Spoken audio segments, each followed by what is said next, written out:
দর্শক, এখন আমরা আলোচনা শুনব ইফতারের গুরুত্ব ও তাৎপর্য নিয়ে।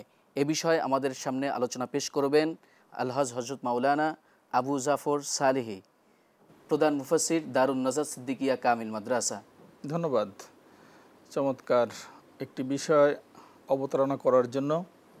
ইফতার একটি গুরুত্বপূর্ণ বিষয়। পবিত্র মাহে রমজান কেন্দ্রিক সকলে সাহারি খাওয়ার পরে সূর্য অস্তের সময় ইফতার করবেন। ইফতার শব্দটা এসেছে ফিতরুন শব্দ থেকে, যার অর্থ হলো ভেঙ্গে ফেলা। মহতারাম, অসংখ্য ধন্যবাদ আপনাকে।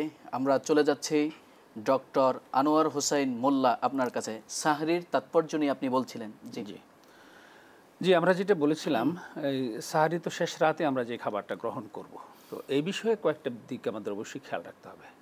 একটা আমরা টাইমিংয়ের কথা বলেছি, আমরা যতটুকু সম্ভব শেষের দিকে আমরা যাব, কিন্তু খেয়াল রাখতে হবে অবশ্যই সুবে সাদেক যেন মানে আমরা ক্রস করে না যায়। সুবে সাদেকের আগে খাবার শেষ করতে হবে।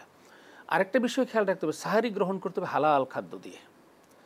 হারাম খাদ্য দিয়ে যদি কোনো মানে আমরা খাদ্য গ্রহণ করি এবং সেই খাদ্য গ্রহণ করে যে শরীর গড়ে উঠবে, আল্লাহ রাব্বুল আলামিন তার কোনো দোয়াই কবুল করবে না, তার কোনো ইবাদতই কবুল করবে না। রাসূল সাল্লাল্লাহু আলাইহি ওয়াসাল্লাম বলেছেন, লম্বা একটা হাদিস, তার মূল অংশটা আমি বলছি। আশআসা আকবার ইয়ামুদ্দু ইয়াদাইহি ইলা সামা ইয়া রব ওয়া মাতআমুহু হারাম ওয়া মাশরাবুহু হারাম ওয়া মালবাসুহু হারাম ওয়া গুযিয়া বিল হারাম ফাআন্না ইউস্তাজাবু লিযালিক। যে উস্কো খুস্কো চেহারা, বিধ্বস্ত মনে হচ্ছে যেন সফর ক্লান্ত ব্যক্তি, বিপদগ্রস্ত, সে আকাশের দিকে হাত তুলে বলে, হে আল্লাহ আমাকে এটা দাও, হে আল্লাহ আমাকে এটা দাও।